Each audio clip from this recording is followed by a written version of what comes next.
Welcome to Reopening Schools with Distance Learning, Embracing Our English Learners, which is a professional learning session of ELRISE.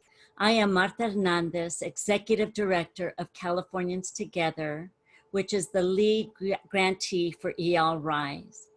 This session is being recorded, and the recording and the PowerPoint will be sent to you after the webinar.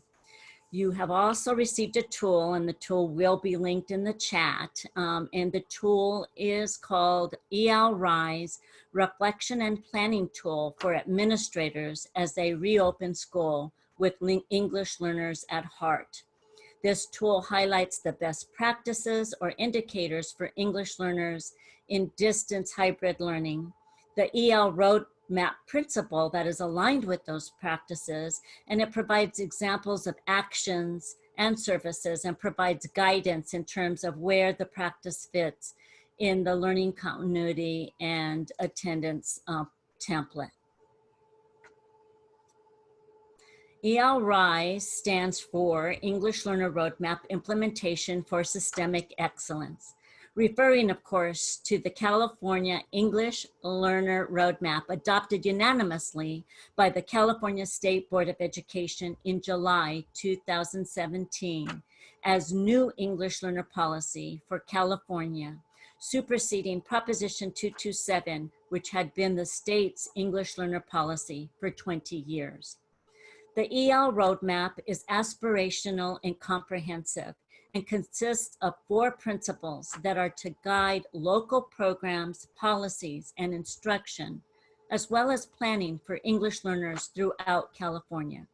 It calls upon every educator, school, and district in the state to work towards enacting assets-oriented and needs-responsive schools that embrace the cultures and languages of our students, to provide meaningful access to the full curriculum through engaging in high-quality intellectual work with sufficient scaffolds and supports for full English learner participation. And it calls upon our systems to provide the conditions to make such education possible. These principles are research-based and guide us to best practices, and they are an important foundation for us as we work to strengthen English learner education, especially now, during the pandemic. As we develop and refine our reopening plans and approaches, it is very important to stay grounded in and committed to using the research and guiding principles of the English Learner Roadmap and use it as our anchor and our North Star.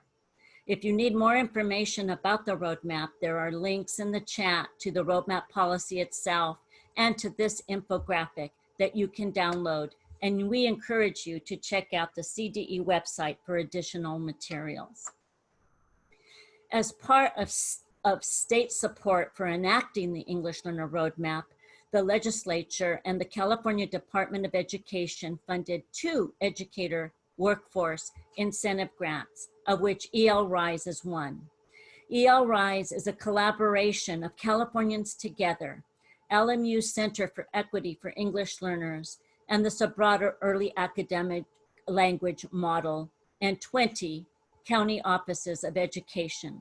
The goals for the grant are listed on the slide, but today we're going to focus on the 2 big goals of supporting the development of shared vision and priorities for local planning and the development of local policies and district systems focused on EL needs. Over the course of the next 3 years, ELRISE, working in partnership with your county offices of education, will be providing many opportunities and resources for professional learnings for multiple roles, teachers, administrators, families, and counselors, on various topics related to implementing the roadmap, such as integrated and designated ELD, building strong dual language programs, and meeting the needs of long-term English learners, all meant to support you in implementing the California English Learner Roadmap. So watch for what's coming your way. During this webinar, we have an opportunity to hear recommendations from the research perspective that inform reopening plan designs, as well as how 2 districts are structuring schools to ensure English learners receive engaging and rigorous learning experiences, are provided daily ELD, and how they are organizing services to connect families and teachers in their shared tasks of supporting students. Our first presenter is Dr. Patricia Gándara, a research professor of education at the UCLA Graduate School of Education and an expert on bilingual education and educational equity.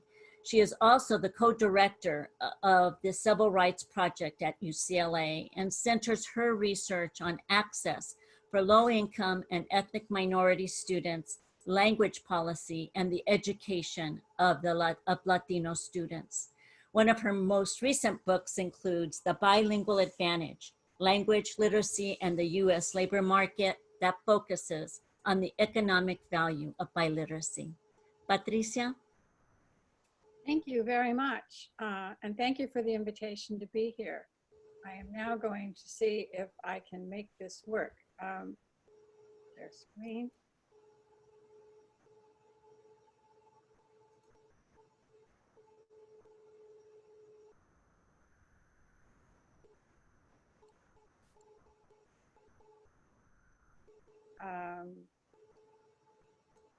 Can you see the screen? We can see, no, we can't see your presentation, Patricia. Okay, here we go. Let's see. There we go. All right, we're good? We're good. Okay. Just put it in presentation mode. Right, thank you. Tantas cosas. Okay, we're good now. So what I'm presenting on for the next 15 or 14 minutes is around a letter that a group of researchers, including myself, created recently to help policymakers, administrators, and schools think about what we need to do in order to create an equitable reopening of the schools. And my focus for the letter and for today's presentation has been on what specifically do we need to do for English learners. We stuck to, in this letter, and what I'm going to describe, we pretty much stuck to what the research says. Since we are researchers, we felt like that was our contribution to make. And we did not attempt to recommend things from outside our field. This resulted in 7 major recommendations, and ultimately about 500 researchers across the country signed on to the letter, which has been circulated now among policymakers and education organizations. So today's presentation is specific, however, to English learners and I think my preferred term, emergent bilinguals. Recommendation number 1 was kind of obvious: provide additional resources.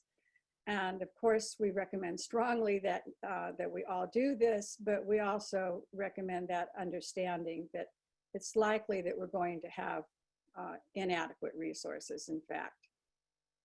So with the resources that we have, the recommendation is to identify your students' most pressing needs, socio-emotional, basic well-being, as well as academic. And the best way to do this is to create a survey that can be done by teachers or by community liaisons or personnel at the school to get some sense about what the critical needs are in the school. Develop a list and reach out now to local NGOs, churches, local philanthropy, colleges. Don't forget your colleges and universities. There's a lot of folks at the university who are willing and able to help out and to see how they can contribute. Develop a referral page specific to language groups so that you have something that you can share with parents as they bring their needs to you in the language that they can understand. And start thinking about fundraising or recruiting for community liaisons. If you don't have sufficient community liaisons in the school, these can be a wonderful asset at this time. People want to help. Let them know how they can help you. Recommendation number 2 was to implement universal internet and computer access. This is pretty obvious, right? And something that the districts have been working on since March. What I have not seen as much attention given to, however, is the support that is needed once you have a computer and you have the internet access.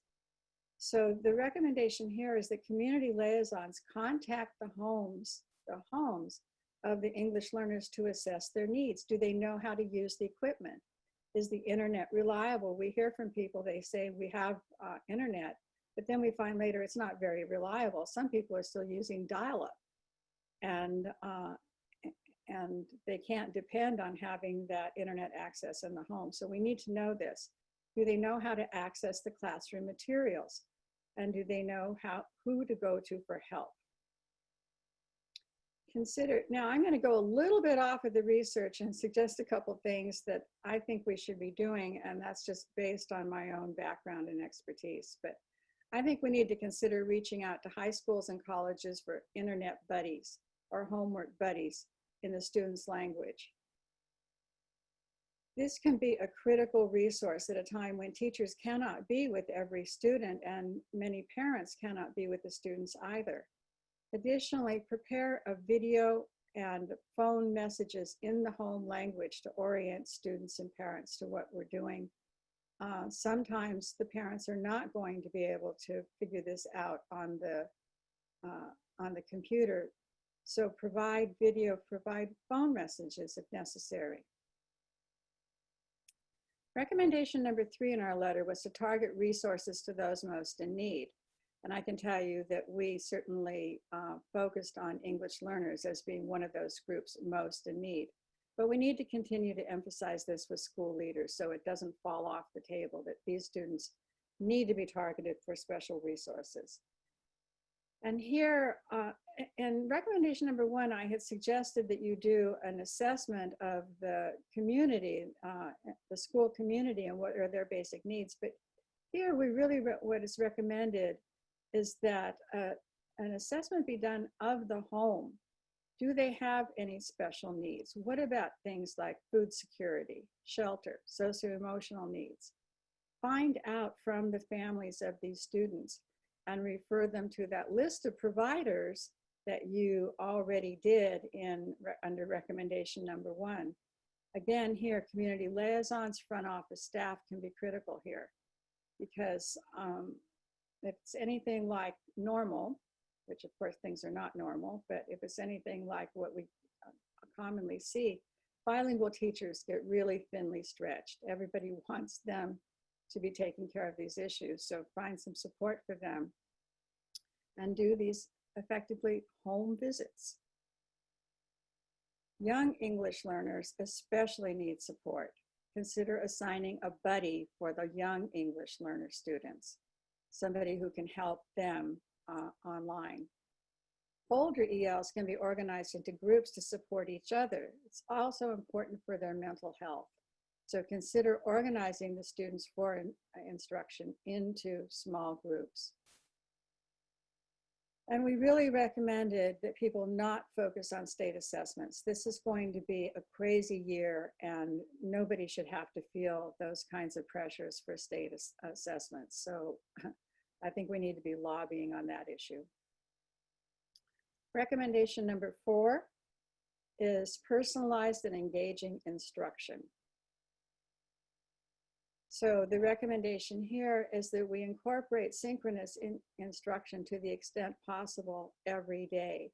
Students need this human contact, even if it's just for a few minutes, however it can be done, that there is this synchronous instruction during each day. Schools should consider organizing so that all English learners have access to a bilingual teacher as much as possible.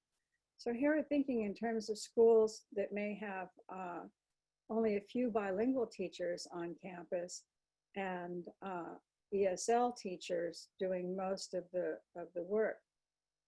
But if the school can reorganize itself in such a way to provide the opportunity for the students to have some contact with a bilingual teacher who speaks their language each day, that can be extremely helpful to the students.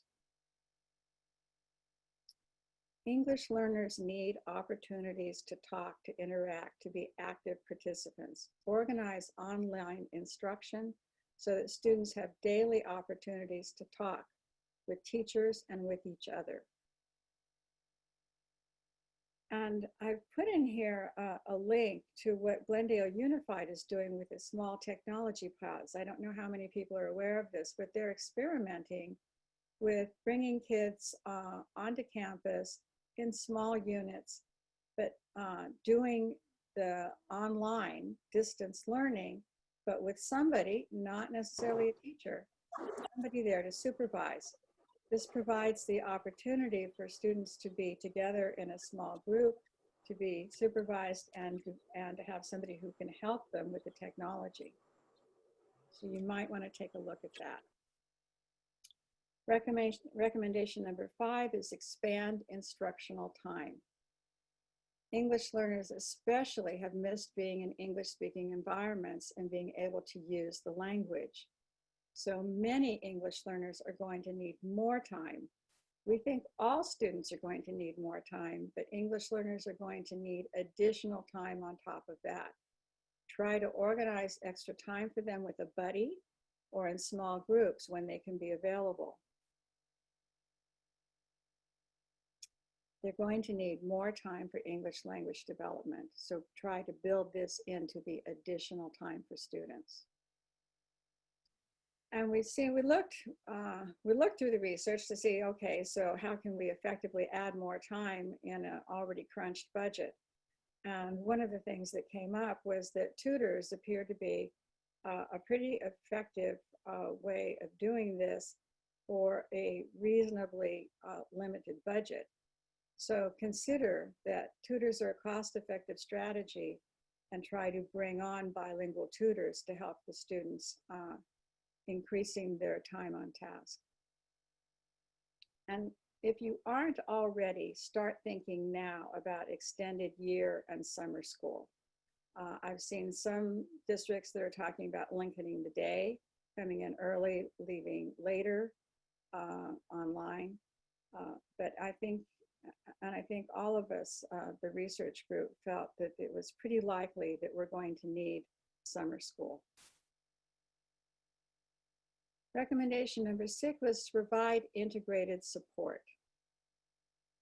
So I have this in bold because I believe this is something that the research is pretty clear on and that we don't do. And that is, never has the case been made stronger for community schools, wraparound services. Let's keep this in mind as we return to what we consider to be normal. Let's not forget this. We need counselors, social workers, nurses on the school site. And I think after this pandemic, we should be able to make a very strong argument for this. I've been doing research around the country for the last many months on what schools are doing for their immigrant kids. And I am astounded sometimes at the kinds of resources that exist in schools in other states we don't have here in California. So I think we need to press on this issue of community schools. We need to focus on the mental and behavioral health of the students and create, to the extent possible, wraparound services.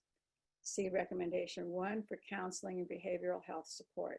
Many of these local CBOs or NGOs, churches, other organizations can help out with this. And we need to right away start identifying those resources, because we know that many of these children, after having been isolated and in oftentimes very difficult circumstances, are going to need some support. Do not forget that many English learners in California are in mixed status families, and they continue to experience stress and fear from immigration enforcement. I can't emphasize this enough, that students in these families are continuing to be fearful of the world outside, because there have been terrible things happening to families with mixed status. So consider this certainly as you assess what the family needs and what the children need. Consider trauma-informed practices, professional development. So start thinking about providing professional development for your teachers around the issue of trauma-informed practices, because many of these children have in fact been traumatized.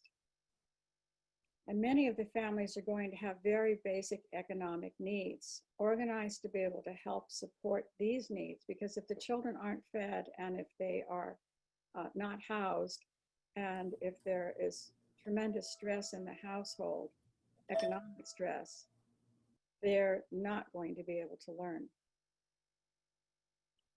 And recommendation number 7, this was a recommendation around the issue of the evaluation of teachers and what happens if you do get serious budget cuts and you have to cut back and you have to lay off teachers. Our recommendation was to retain the most effective teachers in the case of layoffs and not consider seniority as much as effectiveness of teachers. And certainly for English learners, this includes bilingual teachers and support staff. They are critical pieces of the communication with home, and we cannot afford to lose any of these, whether they're new or long-term teachers. And keep in mind that teachers are under enormous stress too, and many trying to care for their own children at home while doing double duty teaching. We all need to support each other. So our recommendation here was to go as lightly as possible in terms of layoffs of teachers working with English learners, and especially the bilingual teachers. And that is it. I think I've come in just under 15 minutes. Thank you, Patricia. So if you would stop sharing your screen.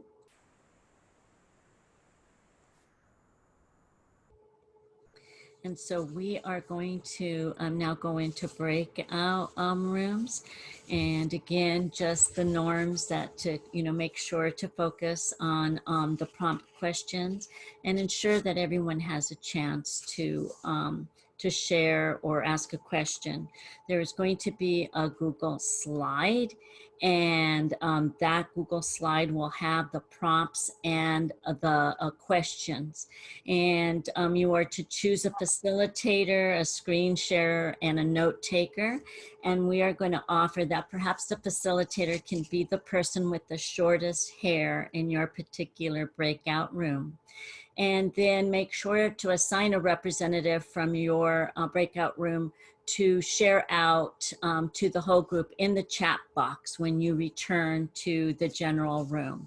So again, please make sure you download the note-taking slides that are in the chat, and you will be invited to join a breakout room.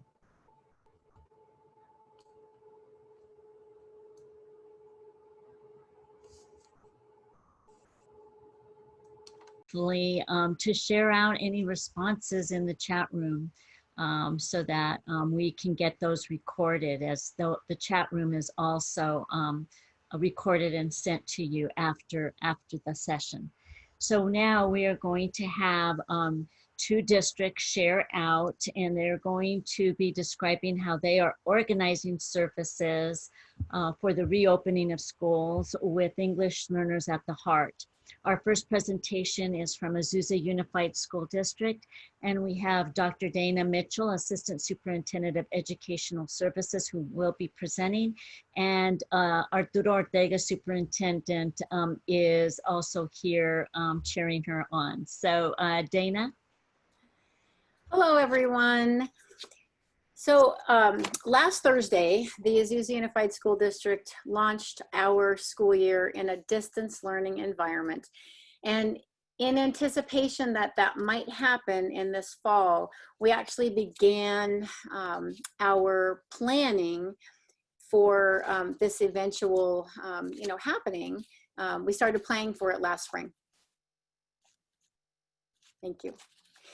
So our planning, our design, and our distance learning launch really began with an investment and a commitment to stakeholder input, creating opportunities for relationships with our parent partners, for speaking and listening and responding to concerns and needs. And we have several different groups that we meet with on a regular basis. We have a parent advisory group, we have our DLAC, and really creating opportunities for them to talk to us about things that they wanted to share with us, and really creating opportunities for our parent partners to have two-way dialogue with us. So that was a very important value and mechanism for us on how we are moving through this time in distance learning, and not only how we're planning for fall, but also how we continue to strengthen what we're doing now, and as we eventually go back to opening up schools. And I think one of the things that we do really well is partner with our families, and that's something that we're going to continue to do. So approximately 33% of our students are learning an additional language. And so as we began to think about how we might plan if we were going into a distance learning environment, we really wanted to begin our planning with our students who have the greatest need. So our planning and our schedule that we created began with a guarantee that all of our emergent bilinguals will get designated ELD with their classroom teacher. This is something that is easy to do in a 7th through 12th grade schedule. We can achieve that through a period schedule. When we look at our TK through 6th grade, we really wanted to make sure that we created a schedule that really focused in on very specific time. We're calling them carve-outs, if you will, blocks of time to make sure that our emergent bilinguals did receive that designated ELD. And doing a schedule and coming up with a schedule that's district-wide ensures that all of our students together will get the core with their integrated ELD, supporting our language learners with their core, but also making sure that every single language learner in our district would get that designated ELD. And we also have that similar philosophy for our students with disabilities. 50% of our students that have an IEP are also learning an additional language. So as we began to plan putting together a schedule and what that might look like, we really began with the students who have the greatest need and thought about how we might prioritize that. And so we created a schedule explicitly to ensure that this would happen. So I want to share with you our plan, and this is the distance learning block schedule plan. We call it 2.0, and 1.0 was the spring, right? And when we went into our school closures, and this was typical really of everyone, that we really had to come up with a plan to be able to provide instruction and come up with something in an emergency situation. And in the spring, we really had a little more time after we began to think about, if this is something that's going to continue, how might we be able to create a system of support that would be district-wide. So I want to share with you today the 2.0, and this is what we launched beginning last Thursday. And this would be for our elementary students in grades TK through 6. So I'm going to give you kind of a 5-day overview, and we're going to start with Monday. So on Mondays, all students begin together in what we call an instructional block. And so all students receive synchronous and asynchronous instruction from 8 to 8:45. That would be the first block. And our teachers have tremendous flexibility in terms of if they want to plan their literacy block or their mathematics or their history, social science, or science within these blocks. So they receive 3 of these different instructional blocks on a Monday, and there are 2 breaks during that time. On Monday, after that time, after they have their lunch, we have something called colleague connections. And this is a very important time because during this time, we can have staff meetings or we can have professional learning. But most importantly, it's also a time for us to be able to have protected time for our professional learning communities. And this is really where teachers will use that common formative assessment data to address learning loss and learning acceleration as well. So really having that built-in time for teachers and grade levels to have that professional learning community time. When we look at Tuesdays through Fridays, this is where we've created this very intentional schedule. So if you take a look at Tuesday, for example, from 8 to 8:45, if I am a student who is learning an additional language in grades TK through 3, I'm going to receive my designated ELD.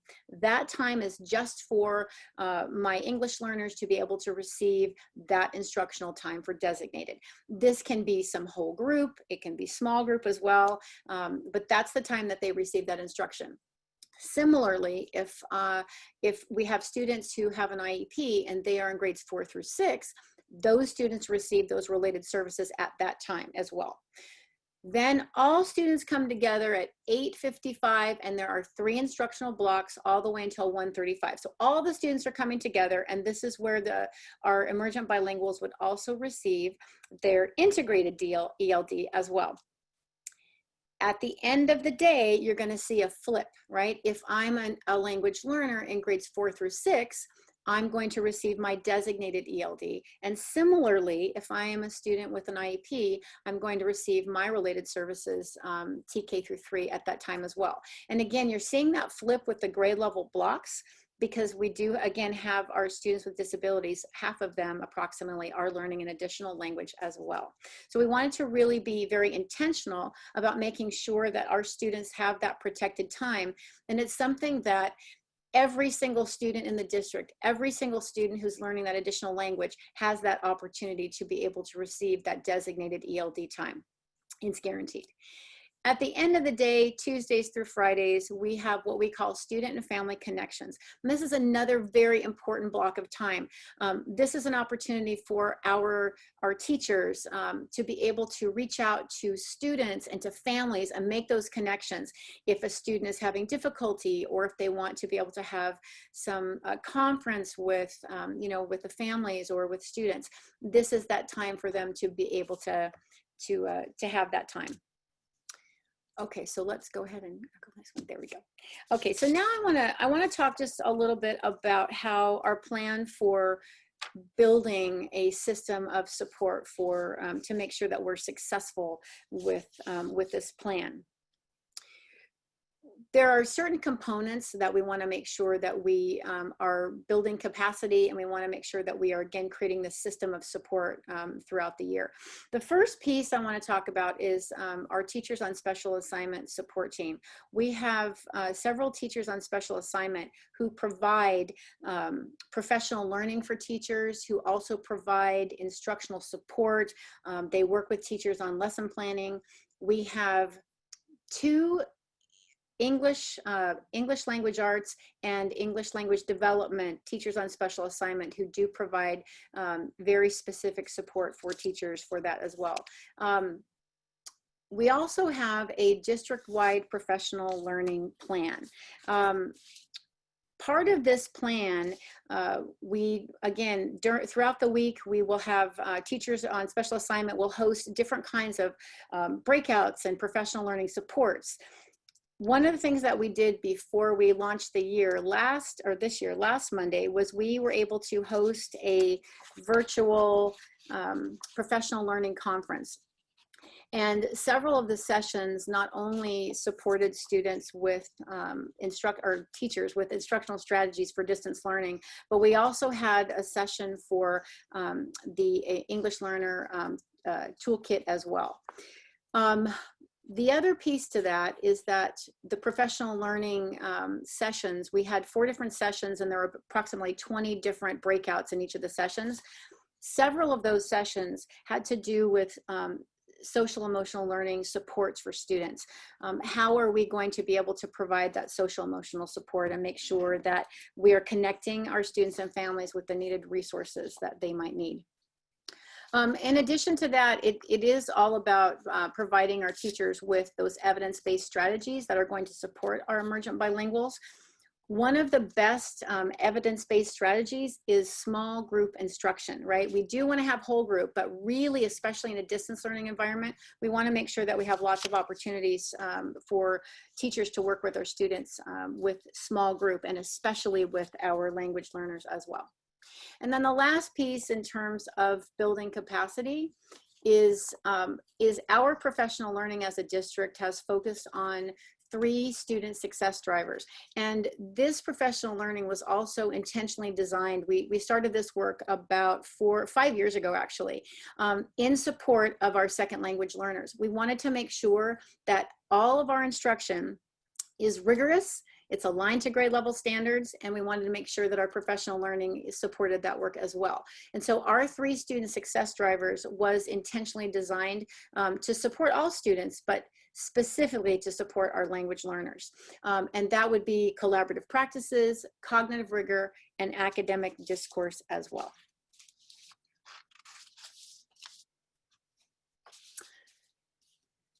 As we also think about support for success, there is a tremendous body of research around parents as partners, and especially when we think about our students who are learning an additional language. So we, before we launched our distance learning plan, we actually had 4 different, actually 5.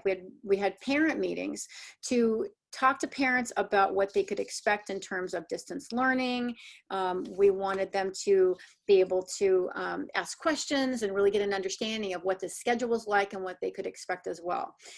We are creating lots of opportunities for students to, for parents to be able to participate in workshops and opportunities for coffees with the principals, even before school started. So parents would have an opportunity for 2-way conversations with the staff to be able to really get an understanding of what this is going to look like and how we're going to launch. We know that parents are our strongest partners, again, not only in the distance learning environment, but also when we launch back to our brick and mortar environment as well. So our plan is really to continue to provide support to parents, especially as it relates to strategies that they would be able to use at home as they're supporting their students. Another piece is student voice, and this is an important piece as well. So 3 times a year, we are going to be collecting student survey data, and the student survey data is really around social emotional learning. We know that this data will tell us critical needs and perspectives of students. So we're going to have these, the student data, and then once we get that information, we are going to create some listening circles with students from grades 5 through 12. And so the listening circles will be comprised of students from all groups, but we really want to make sure that we are understanding the perspective of all of our students. And so then data from the listening circles will come back to our staff to really think about the ways that we're going to continue to support students as well as adult learning in our continuous cycle of improvement. We are very, very excited to do this work.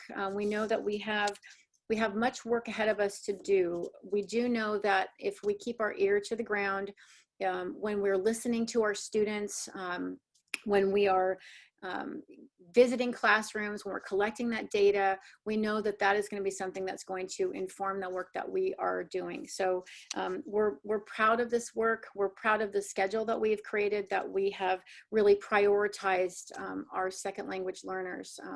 And we know that critical support for them, especially in our schedule, to provide that designated ELD to support the integrated ELD, is going to be something that's going to support our students as we move forward this year. So thank you very much.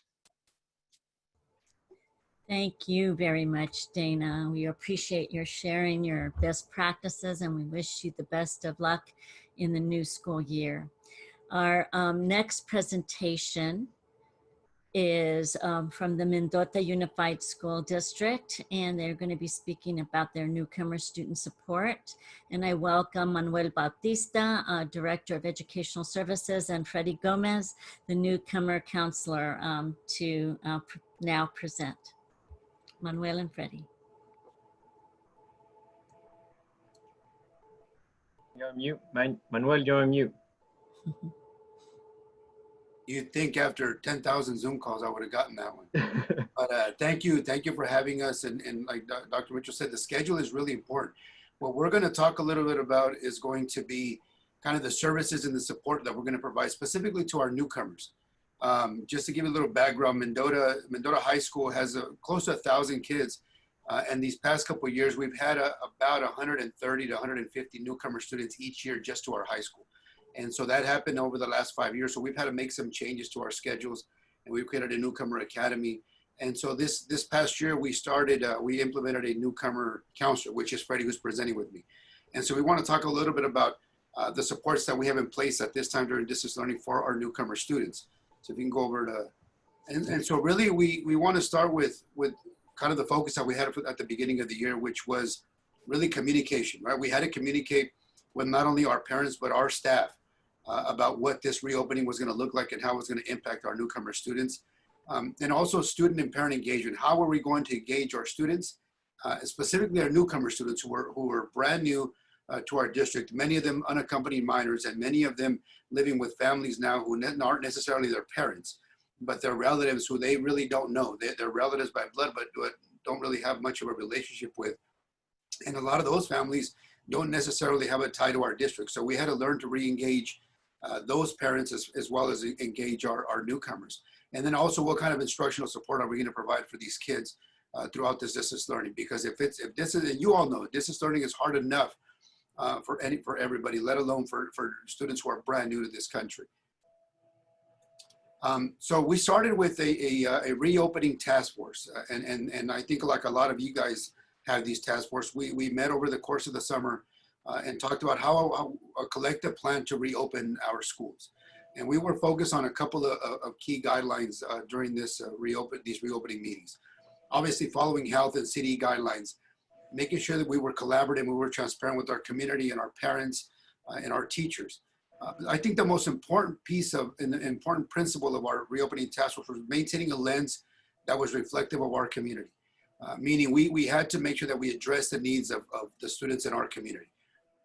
Whether they were long-term ELs, whether they were ELs, whether they were newcomers, students with special needs, we had to make sure that we maintained that list and that this plan was going to be safe and welcoming for all of those students. And obviously we wanted effective instruction, as effective as we possibly could for not only our students, but our newcomer students as well. So that what came out of that newcomer really strategy was a 2-week phase-in period. And we needed, when we closed back in March, I think like a lot of you guys, we kind of closed from almost one day to the next. And we had a lot of issues with connectivity. And so almost the last 2 months of the year last year was trying to almost retrain our staff and kind of retrain ourselves to how to provide distance learning. So we knew that we needed a phase-in period to make sure that we met with kids and with parents to, number one, build relationship with students. We got to get to meet your teacher. And speaking specifically about our newcomers, for those newcomers to get to meet us and for us to get to meet them and start building that relationship with them, we had to ensure that these students had technology availability, not just availability, but the ability to actually use the technology. And not only the student, but also the parent or the guardian that they were living with. And to review the instructional expectations, to be able to really communicate what this reopening plan was going to look like, to communicate what the schedule was going to look like. Because what we determined was that we need to set aside these 2 weeks to really lay a really effective foundation if we're going to be successful throughout the year. And there's a lot of key components that we had to discuss with our parents and our students to make sure that they were successful once we started instruction.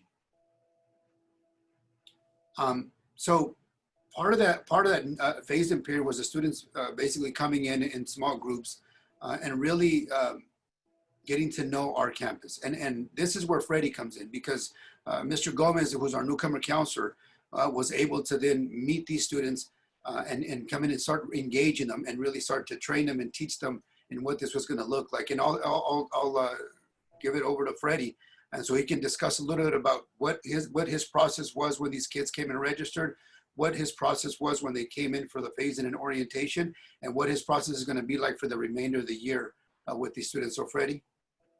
Yeah, thank you, Manuel. I'm so, again, it's a pleasure to be here with all of you.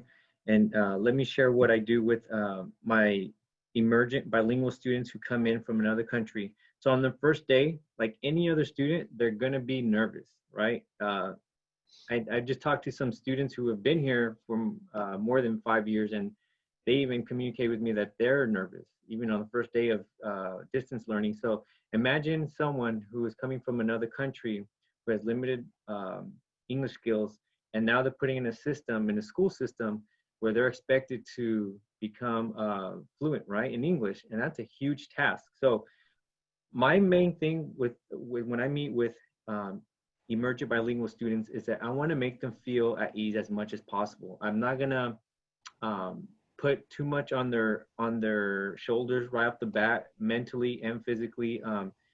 And then I let them know, obviously with the protocols, like, hey, you know, there are going to be some tests and you know, assessments for your English language and whatnot. But my main thing again is to make sure that they are at ease. And one of the ways I do this is I review programs, right? So one of the programs, my main goal is to communicate with them is that they're going to be, my goal is to have them graduate high school. On top of that, I want them to be active participants in the high school as well. So we do have CTE programs, we do have clubs, there's sports. So there's different ways, there's community service, there's different ways that students can get engaged here at Mendota High School. And I really push the pressure on them, you know, not too much, but I say, hey, you know, what do you want to do? And some of them tell me, hey, you know, I'm interested in this field. And some of them already come to me to Mendota High School with skills in their native country.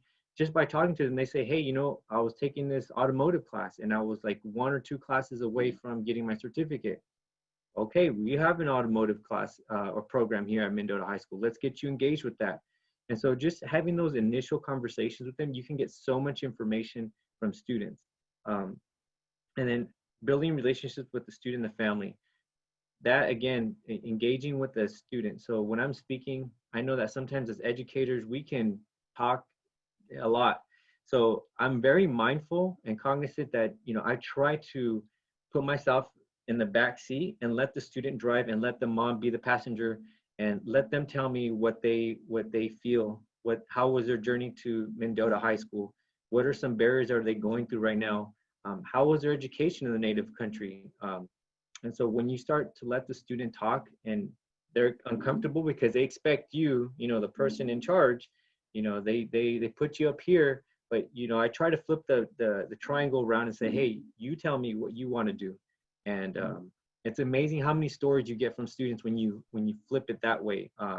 So I've had students cry on my first meeting, and it's just, again, making them feel comfortable, and I don't put the pressure on them to answer all my questions. Just because I ask doesn't mean they have to tell me. So I make that very clear. And I think that's one of the tools I use to build trust with students. So then I introduce the distance learning schedules, and this one takes some time. I won't lie. It does take time to teach students how to navigate our master schedule with all the different Google codes, join codes, but it's just taking, you know, and I give them positive reinforcement. So I let them do 1 or 2, I do 1 or 2 with them, and then I let them do the next ones, and I'm right there guiding them. But having that presence with them doing that step is very beneficial for the students. I just had a newcomer, came in, limited English, and helped them the first day, went through the whole process, maybe took 10 or 15 minutes. On the first day of school, I checked in with him, and I logged into one of his classes, and he typed good morning in English. I'm like, that was awesome.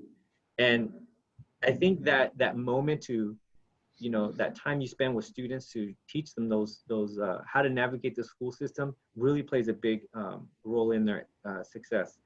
And then when you're talking and meeting with students, you do want to make sure that you teach them also how to use a computer, making sure they have the internet at home, the hotspot, calling them, making sure they're logging on. If they're not, I've made home visits, and they appreciate that. I've made home visits, you know, keeping my distance with my mask on, and just making sure I make myself present, even at their own home. And I think a lot of students appreciate that. And so I've gotten positive feedback on that. And then follow-up meetings. So again, like I said yesterday, before I went to work, my boss was like, hey, let's go home.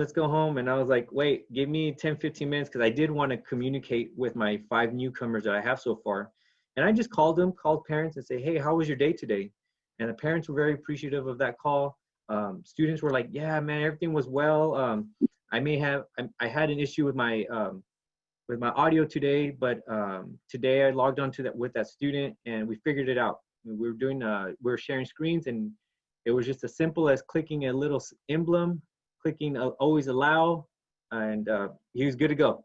So in the assessments, again, like I mentioned at the beginning, I think it's very important that we do not push that too fast, because I know we have deadlines. Everybody has deadlines, and our time is gold, right? But you know, I do inform the parent and the student this. For example, the initial LPAC. The initial LPAC is not an intelligence test. It's not an abilities test. This is not the SAT or AP test or anything like that. So when they take that test, it's primarily to understand where they are with the English language only. I've had students cry after they took the test because they felt so frustrated that they couldn't complete the task. And that was humbling for me. So when I meet with students, I really emphasize that. So you're going to take this test, but you're going to take it later on. But I want you to feel, when you take this test, I don't want you to feel too much stress about feeling good or you passed it. It's not a pass fail. So just when you talk to students who are emergent bilinguals, just framing the assessments in a positive way can help them a lot. And then to the next one. So scheduled meetings. So with the meetings with the newcomer counselor, I kind of went over the academic and the social emotional so far. So you do see a diagram here. I keep that in the back of my mind when I'm meeting with students. As a counselor, I do want to be cognizant of their transcripts from their native country, or if they do come in with credits, I do want to look at that very carefully, because that could help the student graduate. And that's my main goal, not only to empower the student, but also to have them graduate from Mendota High School. With the students, with the parent training, I'm a big advocate for parent engagement. So anything I do with the student, I'm always communicating with the parent. Hey, we're gonna change your child's schedule because of X, Y, Z. What is your input? I've had some teachers wanting to change the schedules, and before I make any schedule changes, I let them know that I want to talk to the parent as well. And we do have programs like PICE, AB21, 21, CTE, dual credit, and A through G. For a newcomer population, I do want to focus on PICE, because that is a parent engagement workshop that helps parents understand how to navigate the school system on top of what I do. So I know PICE is going to be heavy technology this year, so I look forward to that. And we're going to have a newcomer student council. So I've already talked to some students who are very excited about having a voice on campus. And I'm going to get a group of 8 students, 10 students, and I'm going to do some good things with them. I'm going to make them known here on campus. I'm going to have cultural food nights, or, having them just hear them out. And if they can invite their peers, it's just going to grow and the word's going to spread. And I think that's going to make students feel welcome. And I'm going to make sure that they know how to access, civil education, like, for example, how to access a banking system. Can they start opening up bank accounts? How do they do that? And I'm going to help them navigate that system as well. Community service, I mentioned that already, but that's a huge component to feeling welcomed, even in any community, right? They want to feel like they're part of something. And so we do have minors who may come with a single parent, and they may not feel, how do I fit into this whole new system? I think community service and just being involved in other programs is going to be beneficial. And, keeping them in school. I'm always pushing for higher education.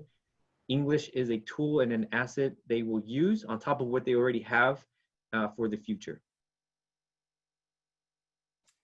And so thank you, Freddie. So on top of what Freddie does, which is what to us is probably the most powerful piece that we do, because we're setting the foundation with those kids. If those kids don't trust us, they're not going to be successful. If those kids don't trust the school system, they're not going to be successful. If they don't have someone to go to, they're not going to be successful. So it's being able to have Freddie there, and for them to have Freddie there as their voice and their liaison is tremendous. On top of that, we are providing instructional support for our teachers and our students as well. So we want to offer that training for students and parents on the different platforms. We have a distance learning website at our district. Each site has one. And so we have how-to videos in English and in Spanish. We have teacher-created how-to videos in both languages. Everything we do, we offer in both languages. And every platform that we use, we offer a how-to video or in a how-to document on how to access those different platforms. We also are training them on hotspots and Chromebooks. When they come pick up their hotspot, we connect them there. We teach them how to make sure how to log on to Google Classrooms. We have these how-to basically resources at all of our sites and all of our offices. And the instructional schedule as well is very important. A parent and a guardian has to know when is my student supposed to log on? What is this supposed to look like for us? So we walk them through that whole process. We review the Google Classroom procedure. We review the expectations of those kids. We are looking at, once we get off the watch list, because currently we're on the watch list in our county, but as soon as we get off the watch list, even if we still do distance learning, we still want to have in-person support for those kids. So we want to do tutoring in person with small groups, bringing them in during their designated time in small group to be in person with their ELD teachers. Another thing that is really important at our high school is that all of our ELD teachers are elementary teachers. We were able to recruit elementary teachers to come and teach ELD at the high school, and that has been a tremendous asset. Nothing against single subject teachers, but elementary teachers have a different mindset in terms of teaching language and teaching foundational skills. So that's been a huge asset for us, and that's been really helpful for our Newcomer program over the last 5 years at Mendota High School. And teacher training as well. I mean, no matter what systems you have in place, we have to train our teachers to provide effective instruction. So our support strategies from our academic coaches, just continuing to develop language through online instruction. Just because we have an instructional feedback form for distance learning, and the emphasis of that is making sure kids are logging on, but also developing language even within distance learning. Students need to be speaking, right? We don't want the teacher speaking the whole time. We want that interaction. And like Freddie always likes to say, we want to practice physical distance, but not social distancing. We still want kids to be social and be able to communicate with each other, even though we're physically apart. So those are kind of the things that we're doing at Mendota High School. I know it's a small amount of time. We wish we had a little bit more time to present more information, but in a fast presentation, really the idea is you have to have this foundation for these kids to be successful, and them getting to meet Freddie and having Freddie with them and guiding them in these first 2-3 weeks of their journey here at Mendota High School is tremendous. And like he says, for a student to be able to come on the first day and not be afraid to type in the chat box, good morning, not be afraid to know that if I have a question, I can call the office and Mr. Gomez is going to help me. Just them having that comfort level is a huge step for us. That is much better now than it was on March 13th when we closed on our schools. And that to us is a huge success. So with that, thank you for letting us. I know there's a lot of questions in the chat box, and I'm sure you can get our email from the organizers, and feel free to give us a call or send us an email. We'll be free to talk to you and ask any question that you might have. Thank you so much, Manuel and Freddie, for sharing the Mendota Newcomer story. Very, very much appreciated. We are going to go really quickly into our breakout rooms, the same norms. Again, there's a Google slide, and if you would be sure to assign a representative to share out when you come back to the general room. And this time the facilitator, perhaps it should be the person with the longest hair. And again, the prompts, again, just to remind you that we had 2 districts share. Azusa Unified focuses on English learners and the need for ELD and family engagement as a way to emphasize designing to meet the needs of students with greatest needs. Mendota Unified emphasizes that there isn't just one plan or one type of English learner student, but that there should be a focus on the most vulnerable students. And in this case, of course, we were highlighting the newcomers. So what resonated with you about why and how they do that? What do you consider your most vulnerable students, and how are you addressing their needs specifically in your reopening design? So you will be put in a breakout room shortly. And again, long hair is the facilitator this time. asking everyone again to please share responses to the prompts in the chat box. And at this time, we want to engage in a question and answer for our presenters. And I have a few questions that we found in the chat room. And I'm going to begin just with the question for Azusa Unified School District. So Dana and Arturo. The question is, what core is going on in the instructional blocks of time? Are you able to get in the schedule math, science, social studies, and PE? Yes. So Dana. Oh, yep. Arturo, would you like to join us here? Here comes Arturo. Okay. Yes, okay. Yes, okay. So the question is what core? All of it, right? So our English language arts, our mathematics, our science, we have a brand new science program we're very excited about, our history, social science, PE, everything. Okay, and another question, Dana and Arturo, how are the different proficiency levels addressed during the ELD block? Okay.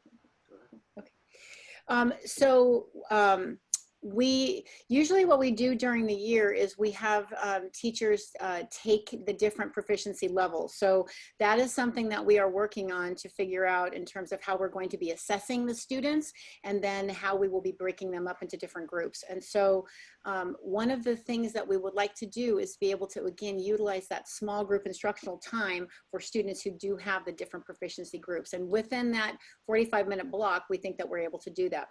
Another innovative practice, again, is to be able to work with teachers not only at their own school site, but because we're in a distance learning environment, we have an opportunity to be able to reach out broadly among all of our schools in our district to be able to maybe, share students or share groups or be able to team in that way. So that's something that we're hoping to look at as well.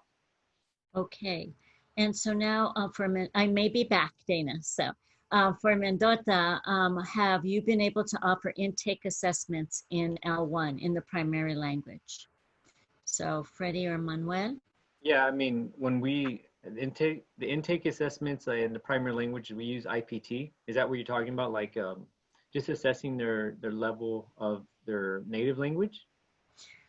Level of yes, and also yes, and also are there any other assessments that you administer in the primary language when you intake students? Just IPT. On top of the initial LPAC, we just do that's the English, and then native language is IPT.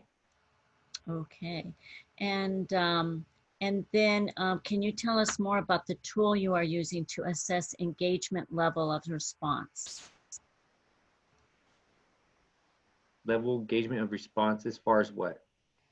Assess engagement and level of response. Oh yeah, we have a district. We provide a district-wide assessment that we hand out in October, and then we get that parent feedback back, and then we kind of share the results. But before then, I mean, we already know what's coming up, so we make sure we're always meeting with parents, sending out information so that parents are aware of the programs and the resources we have available to them. Okay, thank you. And Patricia, we have a question about what support is available for students whose parents are going through immigration difficulties. Patricia here. Is that for Mendota? Well, if you can answer it, that would be great. Yeah, we have a really good relationship with KIND, Kids in Need of Defense, and KIND representatives are able to help our parents with legal services during that time as well. And when they come in for intake, we don't necessarily ask them, but a lot of our parents are very open and let us know their situation. So right when they do that, we put them in contact with the KIND representative, and they're able to provide them some legal services and resources. And we also have Civic, who traditionally they've come to our campus, and they provided workshops for parents as well. So that was pretty beneficial for our parents. So I'm gonna follow up with Civic and KIND, and we're gonna find out ways how we can accommodate for distance, right? physical distancing. And one more question for Azusa. How are you going to implement your hybrid model with an A-B schedule and the expectations of live instruction daily? So how are the expectations of a hybrid model? Mm-hmm. Yeah, and so that was something that we are thinking about. We are putting together, the superintendent is actually putting together a stakeholder group to begin to talk about how that might happen. But part of that is going to be the guidelines that are coming from the Department of Public Health and the other agencies that determine the things that we need to have in place to be able to do that. So when we think about bringing our students back, one of the things that we think about is that as we begin to transition, when it becomes safe to open school, again, our priority is going to be on those most vulnerable learners. So we will begin to prioritize, those students. So our emergent bilinguals, students with disabilities, as we begin to think about those plans, those would be students that we would think about how we might be able to bring those students back first before we bring everybody back. All right, thank you. Do you mind if I touch really quick on the responses, the engagement of responses for the students? Sure. Question really quick, and just really quickly, what we've set up is that we have a response rubric that we have in every classroom, and so that response rubric is a 0 to 3, a 0 being no response, and a 3 being a response with a complete thought and justification. So we have that expectation K-12 for all of our kids. So when we talk about students speaking and talking in even during distance learning, we still hold them to that standard. The next step that we're going to do this year is we're going to make sure that our bus drivers, our cafeteria staff, our custodians, all of our classified employees outside of the classroom also are trained in that response rubric. So whenever any student asks any question or is involved in any conversation with any one of those staff members, we still want them to answer at a level 3 and make sure that that response is a high level response. And so I don't know if that's what they were asking about, but in terms of how we kind of engage kids in responding and speaking in complete sentences and complete thoughts, that's a response rubric that we started about 4 years ago, and now that's a K-12 expectation, and it's really helped us with our writing and kids in responding in complete thoughts. So that's something that I can share with everybody if they'd like to see what that response rubric looks like. Yes, and they would love to have it in the chat. And so at this time, as you know, we're running out of time, and I just want to thank our presenters for sharing, their valiant efforts to keep English learners at the heart of their reopening plans. So thank you very much, Azusa, Mendota, and Patricia.